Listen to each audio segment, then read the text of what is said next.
혹시 여러분의 다음 개발 동료가 사람이 아니라 AI가 될 수도 있다면 어떨 것 같으세요?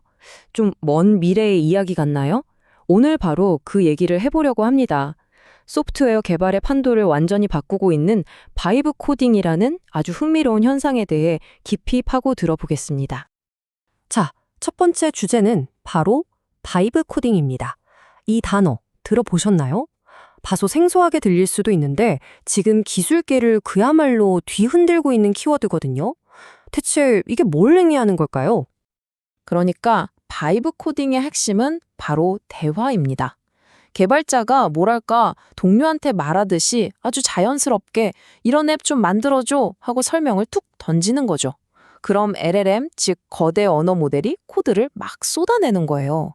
여기서 진짜 중요한 포인트는 개발자가 이 코드를 한 줄 한 줄 다 뜯어보지 않는다는 점입니다. 그냥 AI가 만들어낸 결과물을 딱 보고 이 부분은 느낌을 좀 다르게 가볼까?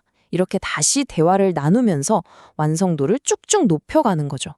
이건 코딩이라기보다는 마치 영화 감독이 배우한테 연기 지도를 하는 그런 느낌에 훨씬 가깝다고 할 수 있겠네요. 이 개념을 처음 만든 AI 연구자 안드레이 카르파티의 말을 직접 들어보면 이 사고방식의 전환이 얼마나 급진적인지 확 와닿으실 겁니다. 바이브에 완전히 몸을 맡기고 기하급수적인 변화를 받아들이고 코드가 존재한다는 사실조차 잊어버리는 거죠. 저는 항상 모두 수락을 누르고 더 이상 코드 변경사항을 읽지 않습니다. 와, 정말 대담한 발언 아닌가요? 코드의 변경사항조차 읽지 않는다니 말이죠. 이 개념이 퍼져나가는 속도는 그야말로 놀랍습니다. 보세요. 2025년 2월에 카르파티가 이 용어를 처음 소개했는데 불과 한 달 만에 Y 컴비네이터의 신생 스타트업 4곳 중 한 곳이 코드의 거의 전부를 AI로 만들기 시작했다는 겁니다. 곧바로 월스트리트 저널 같은 주류 언론이 상업적 사용을 보도했고요. 심지어 오픈소스의 상징과도 같은 인물이죠. 리눅스를 만든 리누스 토르발스까지 이 흐름에 합류했습니다. 정말 1년도 안 돼서 하나의 아이디어가 업계의 표준으로 자리 잡아버린 거예요. 자, 그러면 이런 새로운 현실을 가능하게 만드는 그 강력한 도구는 과연 뭘까요? 바로 구글의 엔티그래비티입니다. 말 그대로 이 바이브를 구동하는 핵심 엔진이라고 할 수 있죠. 한번 자세히 들여다보겠습니다. 기존의 AI 코딩 도움이랑 엔티그래비티의 철학적 차이가 정말 흥미로운데요. 지금까지의 방식은 AI가 개발자의 편집기 안에서 도움을 주는 보조 도구에 가까웠잖아요. 근데 엔티그래비티는 완전히 반대입니다. AI 에이전트가 중심이 돼서 오히려 편집기를 자신의 도구로 부리는 거죠. 단순히 코드 한 줄 완성해주는 조수를 넘어서 이제는 전체 프로젝트를 계획하고 실행하는 주체가 된 겁니다. 그래서 엔티그래비티를 그냥 좀 똑똑한 텍스트 편집기라고 생각하시면 절대 안 됩니다. 관련 자료에서는 이걸 AI 엔지니어링 팀을 위한 미션 컨트롤이라고 표현하더라고요. 여러 AI 에이전트들을 한 곳에서 지휘하고 통제하는 말 그대로 중앙 지휘소인 셈이죠. 그럼 이게 실제로 어떻게 돌아가는 걸까요? AI 에이전트들을 어떻게 조율해서 소프트웨어를 뚝딱 만들어내는지 그 구체적인 과정을 단계별로 한번 살펴보겠습니다. 엔티그래비티가 일하는 방식은 마치 아주 유능한 프로젝트 매니저 같아요. 일단 AI 에이전트가 무작정 코딩부터 시작하는 게 아닙니다. 먼저 최적의 방법을 싹 조사해서 아주 상세한 계획을 세워서 보고를 해요.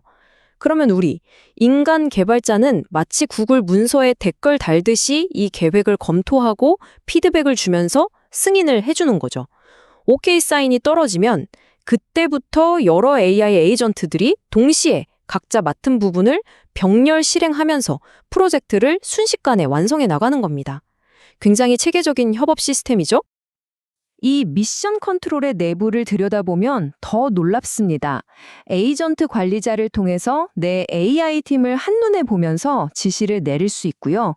아티팩트 시스템이라는 게 있어서 AI가 어떤 일을 했는지 계획서나 심지어 테스트 영상으로 깔끔하게 보고까지 해줍니다. 특히 브라우저 자동화 기능은 정말 대단한데요. AI가 직접 크롬 브라우저를 켜서 사람인적 앱을 테스트하는 거예요. 정말 자율적으로 일하는 거죠. 여기에 다중 모델 전략으로 디자인은 제미나이한테, 백엔드 로직은 클로드한테 맡기는 식으로 최적의 드림팀을 꾸리는 것도 가능하고요. 여기서 정말 중요한 점은 이 인간 참여형 방식이 하나하나 간섭하는 마이크로 매니징이 아니라는 겁니다. 관련 자료에서도 계속 강조하는 부분인데 이건 최상의 결과를 얻기 위해서 AI를 올바른 방향으로 안내하고 이끌어주는 것에 훨씬 가깝습니다. 개발자의 역할이 코더에서 건축가나 감독으로 바뀌는 순간이죠. 물론 이렇게 강력한 신기술이 나오면 항상 논란이 따라오기 마련입니다. 바이브 코딩이 우리에게 약속하는 미래, 그리고 그 이면에 숨어있는 위험, 그 거대한 논쟁 속으로 한번 들어가 보시죠. 바이브 코딩을 둘러싼 찬반 양론은 정말 팽팽합니다. 긍정적인 쪽에서는 코딩을 전혀 모르는 사람도 앱을 만들 수 있게 되는 민주화 효과, 개발 속도가 10배나 빨라지는 속도, 그리고 개발자가 자잘한 구문이 아니라 창의적인 목표에 집중할 수 있게 된다는 점을 이야기합니다. 하지만 반대편에서는 AI 코드가 문제를 일으켰을 때 그 책임은 누가 질 것인지, 아무도 이해 못하는 코드를 어떻게 유지보수할 것인지, 그리고 AI가 만들어낼지 모르는 보안 취약점의 위험을 지적하고 있습니다. 이런 위험, 그냥 이론에만 그치는 얘기가 아닙니다. 바로 이 숫자, 170입니다. 2025년 5월에 발표된 한 연구 결과인데요. 바이브 코딩 도구로 만든 앱 1645개를 분석했더니 그중 무려 170개에서 사용자 데이터가 도출될 수 있는 심각한 보안 결함이 발견됐다고 합니다. 편리함의 이면에 이런 무서운 위험이 도사리고 있다는 걸 보여주는 실제 사례인 거죠. 이런 엄청난 변화는 단순히 코딩 기술을 넘어서서 디지털 창작의 본질이 무엇인지에 대한 근본적인 질문을 우리에게 던지고 있습니다. 과연 이제 창작자란 무엇일까요? 결론적으로 이 모든 변화는 개발자의 역할을 완전히 재정해야 하고 있습니다.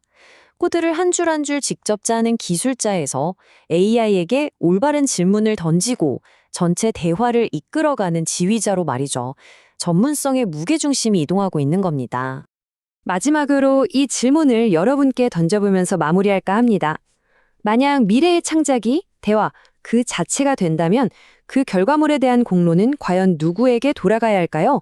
인간일까요? 아니면 AI일까요? 혹은 그 둘이 나눈 대화 자체일까요? 앞으로 우리 모두가 함께 고민해봐야 할 숙제일 겁니다.